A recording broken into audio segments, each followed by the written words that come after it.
आइए देखते हैं रीजनिंग के टॉप 5 क्वेश्चन। हेलो दोस्तों, स्वागत है आपका हमारे चैनल पर। उम्मीद करता हूँ कि आप बहुत ही अच्छे हैं। तो हम सबसे पहले सवाल देखते हैं, टॉप 5 में से पहले सवाल देखते हैं रीजनिंग की 48 नंबर। ठीक है, इसमें क्या लिखा है कि एक निश्चित कूट भाषा में म्यूटिनी को इतना अंक लिखा गया है और मैजिक को 39 से इतना अंक लिखा गया है, और उसी कूट भाषा में नेक्टर को किस प्रकार लिखा जाएगा। मतलब एक जो है इंग्लिश के वर्ड को दिया है और इसको मैथ के वर्ड में लिखा गया है। तो उसको पूछ रहा है, ये दे दिया है, दो दिया है, तीसरे का हमें पूछा है नेक्टर को। तो इसको आइए इसको हल करते हैं। तो अब हमने यहाँ पे सवाल में जैसा दिया था वैसा लिख लिया है। म्यूटिनी को इस भाषा में लिखा गया है, कूट भाषा में, और मैजिक का कूट भाषा ये है। तो हमें नेक्टर का कूट भाषा पूछ रहा है। तो हम यहाँ पे क्या करेंगे, देखिए सबसे पहले अगर हम देखें तो हम समझेंगे कि ये जो हमारे इंग्लिश के वर्ड्स होते हैं इनका एक क्या होता है, लेटर्स जो होते हैं इनका एक कोड होता है। जैसे एम का 13 कोड होता है। आप जानते हैं ABCD लाइन से अगर हम लिखेंगे तो एक कोड होता है। अब यू का हम कह सकते हैं क्या होता है हमारा, यू का हम कह सकते हैं यू 21 होता है। ठीक है, और टी का 20, टी का 20 होता है। तो अब इसमें हम मिला के देखेंगे आगे से कि क्या एम का 21 कोड है। तो एम का 21 तो नहीं है। आगे यू का 21 कोई, तो एम का 13 होता है। एम का 13 होता है यू। तो अब हम मैजिक का भी देख सकते हैं। मैजिक का क्या है, एम का कोड कितना होता है 13। ठीक है, तो एम का पीछे से मिल रहा है। और ए का कोड कितना होता है, ए का एक ही होता है क्योंकि उस आरंभ का है। और G7, जी का कोड कितना है 7। तो यहाँ पे 7 मिल रहा है। अब आई का 9 हमने बताया था, इसमें भी आई का 9 है, तो यहाँ पे 9 मिल रहा है। ठीक है, अब सी का 3 हो गया। तो अब हम ऐसे ही नेक्टर का भी करेंगे। तो नेक्टर में सबसे पहले जो एन होता है, एन का कोड कितना होता है हमारा, तो एन का कोड हमारा होता है 14, जो कि यहाँ पर भी देखिए अपने 14 लिखा है। अब ई का कोड होता है हमारा 5। तो अब ई का कोड लिख लिए। उसके बाद अब हम यहाँ पे सी का कोड लिख लेंगे। तो सी का कोड होता है 3। तो यहाँ पे 3 को लिखेंगे। और सी के बाद टी का कोड कितना होता है 20 होता है। ए का 1 और आर का कोड हमारा कितना होता है 18। राम जी 18। तो आर का कोड हमारा हो गया 18। तो यहाँ पे हमारा देखिए नेक्टर का कोड कूट भाषा में बन गया है। अब इसको हम ऑप्शन में मिलाएंगे कि कौन सा ऑप्शन सही है। ऑप्शन 1 देखते हैं, लास्ट में प्रारंभ में 18 है, लास्ट में 13 है। ये ऑप्शन नहीं सही। ये वाला ऑप्शन 2, 18 120 35 14, 18 120 35 14। ऑप्शन 3 18 220। तो हमारा ऑप्शन नंबर 2 यहाँ पे मैच कर रहा है। ठीक है, तो हमारा 48 का ऑप्शन नंबर 2 ये सही है। अगली देखते हैं क्वेश्चन हमारी रीजनिंग की है 50 नंबर, जो कि टॉप 2 क्वेश्चन मतलब दूसरी क्वेश्चन है। इसमें क्या दिया है, दिए गए कथन के आधार पर 4 निष्कर्ष निकाले गए हैं। बताइए कि कौन सा निष्कर्ष कथन के आधार पर सत्य है। सबसे पहले हम इस कथन को जो है लिख लेंगे। ठीक, तो हमने यहाँ पे कथन को लिख लिया और इसके साथ ही इसका जो एग्जाम्पल है उसको भी लिख लिया। निष्कर्ष निकाले गए हैं उसको भी 4 निष्कर्ष लिख लिए। ठीक है, तो हमारा कथन क्या कह रहा है, देखिए सवाल क्या कर रहा है, दिए गए कथन के आधार पर 4 निष्कर्ष निकाले गए हैं। इस कथन के आधार पर 4 निष्कर्ष नीचे ठीक है लिखे हैं। बताइए कि कौन सा निष्कर्ष कथन के आधार पर सत्य नहीं है। मतलब ऐसा इन जो है चारों जो निष्कर्ष है इसमें से कौन सा निष्कर्ष एक गलत है। ठीक है, एक गलत है इसमें। तो आइए देखते हैं पहला निष्कर्ष, बी ज़्यादा है एल से। तो इसको हम कैसे लिखेंगे, देखिए बी, यहाँ पे बी ज़्यादा है किससे, एफ से ज़्यादा है। देखिए यहाँ पे क्या कथन क्या है, बी ज़्यादा है एल से। इसको सिद्ध करिए। तो हम सिद्ध कर सकते हैं बी कैसे ज़्यादा है एल से। देखिए बी सबसे ज़्यादा है, एफ सबसे छोटा है, मतलब एफ क्या है, बी से भी कम है। अब बी यहाँ पे बड़ा हो गया कि नहीं।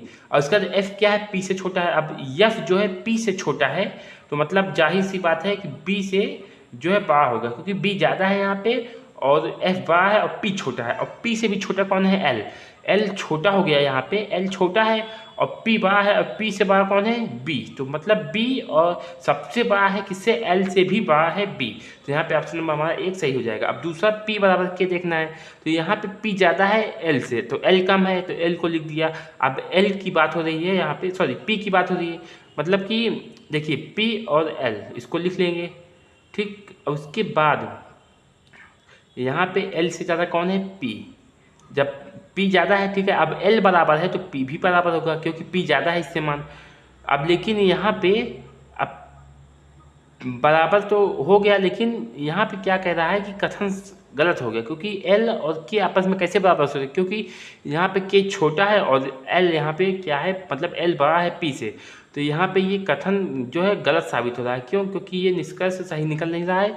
यह अमान्य कर रहा है बराबर। अगर ज़्यादा कम होता है ठीक रहता है। बराबर होगा कौन, या तो एल बराबर एल हो सकता है, ठीक है, लेकिन एल बराबर के हो ही नहीं सकता है। अगर यहाँ पे दिया हुआ है ऑप्शन में, मतलब यहाँ पे अगर हिंट दिया है कि एल इज इक्वल टू के, तो यहाँ पे कथन सत्य हो सकता है। जब यहाँ से कथन गलत है तो ये भी कथन गलत हो गया।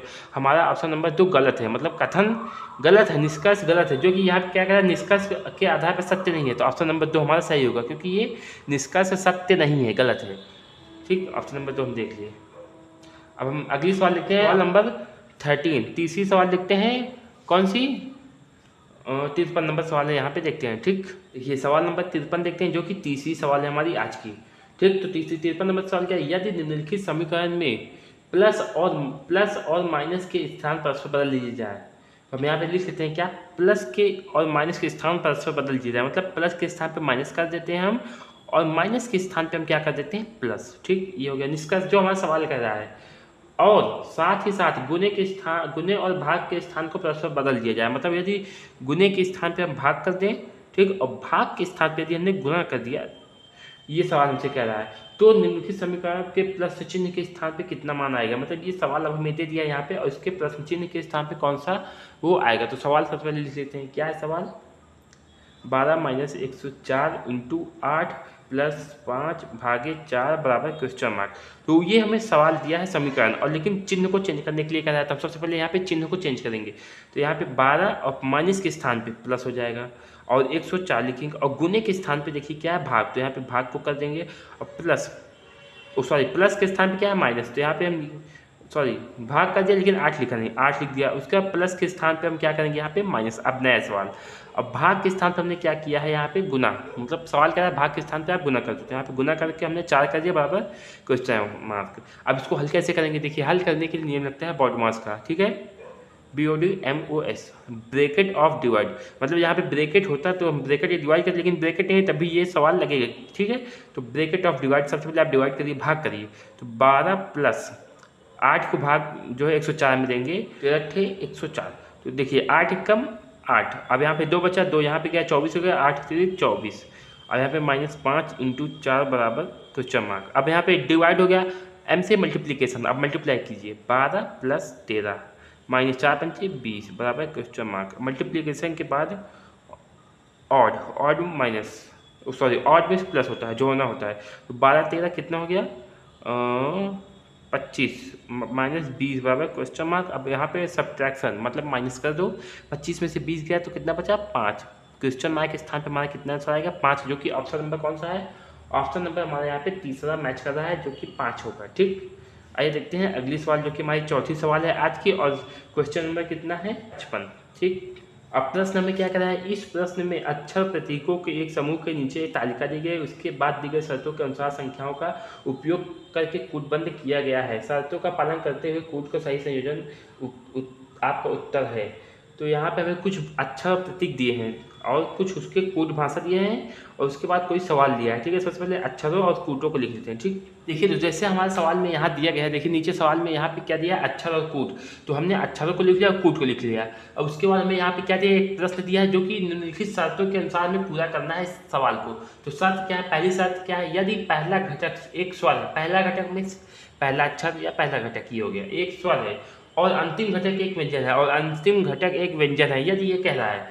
ठीक, तो क्या तो इन दोनों पहले और अंतिम घटक के कूटों को आपस में बदल देना चाहिए। तो हमसे क्या कहा, यदि पहला स्वर है, देखिए ई क्या होता है, स्वर होता है, और दूसरा व्यंजन है अंतिम वाला, तो इन दोनों के घटकों को आपस में बदल दो, कूट के जो घटक है उसको बदल दो। सबसे पहले हम इसको नॉर्मल सा इसका कूट लिख लेंगे कूट भाषा में, उसके बाद इसको बदलेंगे। तो कूट भाषा में ई का कोड क्या है, ई का कोड है हमारा 7, ई के बाद आई का कोड हमारा कितना है 4, और उसके बाद सी का कोड हमारा यहाँ पे कितना है 6, एच का कोड है 1, ई का कोड क्या है 7, और आर का कोड हमारा यहाँ पे क्या है 8। ठीक, तो पहला शर्त हमारा क्या पूरा हो रहा है, क्यों, क्योंकि पहला घटक स्वर है और दूसरा अंतिम घटक क्या है, व्यंजन। और इसमें क्या कहा, यदि पहला घटक स्वर और अंतिम घटक व्यंजन है, तो इन दोनों घटकों के कूटों को आपस में बदल देना चाहिए। तो ये हमने सवाल के हिसाब से किया। अब आप जो ये शर्त करा इसके हिसाब से, तो अब इन दोनों को बदल दो आपस में, मतलब 7 को जो है वहाँ 8 की जगह ले जाओ, और 8 को 7 की जगह। हमने यहाँ पे लिखा 8 और यहाँ पे लिखा 7। ठीक है, यहाँ तक हो गया। अब दूसरा शर्त हमें क्या करा है देखते हैं। अब यहाँ पे देखते हैं, यदि पहला घटक एक व्यंजन है और अंतिम घटक एक स्वर है, तो पहले और अंतिम घटकों को ओ के रूप में जो है ओ के रूप में कूटबंध किया जाएगा। अब यहाँ पे दूसरा शर्त क्या करें, यदि पहला घटक एक व्यंजन है, पहला घटक मतलब ई एक व्यंजन है, और अंतिम घटक एक स्वर है, आर जो है एक स्वर है, तो इसको ओ में बदल देंगे, ठीक है। तो पहले और अंतिम घटकों को ए के रूप में कूटबद्ध करेंगे। लेकिन शर्त तो ठीक कह रहा है, लेकिन यहाँ पे हमारा पहला क्या है, स्वर है, और इसमें पहला व्यंजन है, तो इसके हिसाब से ये सवाल, ये शर्त इस पर लागू नहीं होगी। क्यों? अगर यहाँ पे व्यंजन होता तो यहाँ पे हम ओ का जो है कोड लिखते, लेकिन यहाँ पे स्वर है तो दूसरा हमारा शर्त पालन नहीं करेगा। अब तीसरा स्वर देखते हैं। यदि दूसरे और पांचवें दोनों घटक स्वर हैं, यदि ये दूसरा घटक और पांचवा, 1 2 3 4 5, ये पांचवा घटक, ठीक है, दूसरा आई और ई, ये दोनों स्वर हैं, तो पांचवें घटक को दूसरे घटक में कूट रूप में और दूसरे को पांचवें में कूट रूप में कूटबद्ध किया जाना चाहिए। यदि दोनों स्वर है, जैसा साथ कराया क्या, यदि दोनों स्वर है तो दोनों का स्थान बदल दो। तो अब दोनों देखिए, यहाँ पे ये भी वॉवेल है और ये भी वॉवेल है, मतलब दोनों स्वर है, तो इन दोनों का स्थान बदल देंगे। मतलब 4 को 7 की जगह पे और 7 को 4 की जगह पे ले आएंगे। तो यहाँ पे 7 को 4 की जगह पे और 4 को 7 की जगह पे लिख देंगे, ठीक, ये हो गया। अब अगला 7, अब सब शर्तें खत्म हो गई, अब जो बचा उसको वैसे ही लिख दो। 6 और 1, ऑप्शन देखो कौन सा सही है, ऑप्शन 8 7 6 1 4 7, तो 8 7 6 1 4 7, 8 7 6 1 4, ऑप्शन नंबर पहला ही यहाँ पे हमारा सही हो रहा है, ठीक है।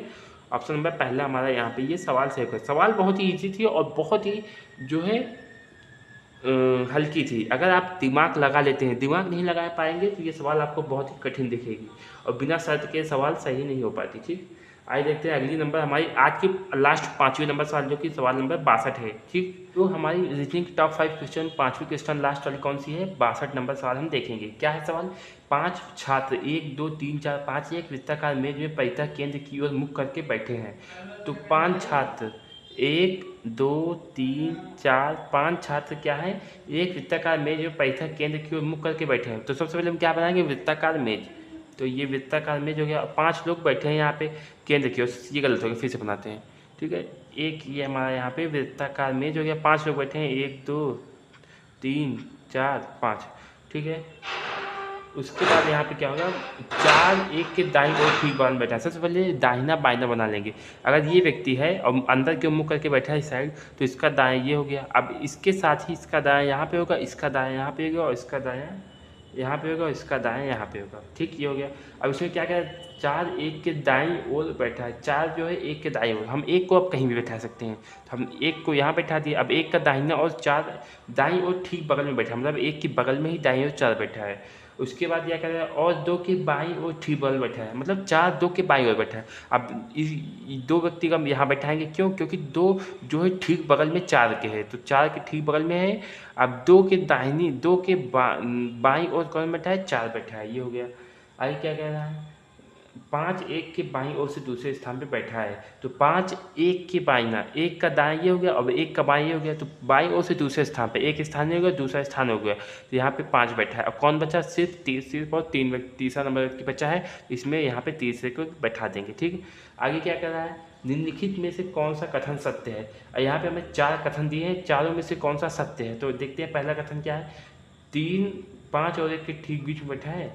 क्या 3 देखिए 5 और 1 के बीच में बैठा है, हाँ 3 5 और 1 के बीच में बैठा है, यहाँ पे पहला ही कथन सत्य हो गया। इसमें कौन सा कथन सत्य है, मतलब इसमें 3 गलत है 1 सत्य है, तो पहला एक कथन हमारा सत्य हो गया। क्यों, क्योंकि 3 जो है 5 और 1 के ठीक बीच में ही बैठा है। अगर दूसरा कथन देखें, अगर आपको सिद्ध करने के लिए, तो दूसरा कथन यहाँ पे क्या है, 1 जो है 5 के ठीक बगल में बैठा है। क्या देखिए, 1 जो है 5 के ठीक बगल में बैठा है, 1 कहाँ बैठा है, 1 3 के ठीक बगल में बैठा है और 4 के ठीक बगल में बैठा है, 5 के ठीक बगल में नहीं बैठा, मतलब ये कथन गलत हो गया। इसीलिए कह रहे थे इसमें सिर्फ एक ही कथन सत्य है, दूसरा गलत है, ठीक। अब तीसरा कथन देखते हैं क्या है, तीसरा क्या है, 2 और 4 के ठीक बीच में कौन बैठा है, वो 2 4 और 1 के ठीक बीच में बैठा है। 2 देखिए, 2 यहाँ है, 2 क्या 4 और 1 के बगल में बैठा है, 2 तो 4 के बगल में बैठा है लेकिन 1 के बगल में नहीं बैठा है, 2 के बगल में 5 बैठा है, तो ये कथन हमारा तीसरा नंबर भी गलत हो गया। और चौथा कथन देखते हैं क्या है, 5 3 के दाएं और तीसरे स्थान में बैठा है। अब 3 का दायां और 3 का दाहिना, जिस तरह बिंदी दायां 3 के दाईं ओर से तीसरे स्थान पे 1 2 3, तो 3 के दाईं ओर से तीसरे स्थान पे 2 बैठा है, 5 नहीं बैठा है, ये ऑप्शन भी गलत हो गया। ऑप्शन नंबर 1 ही सही होगा, ठीक।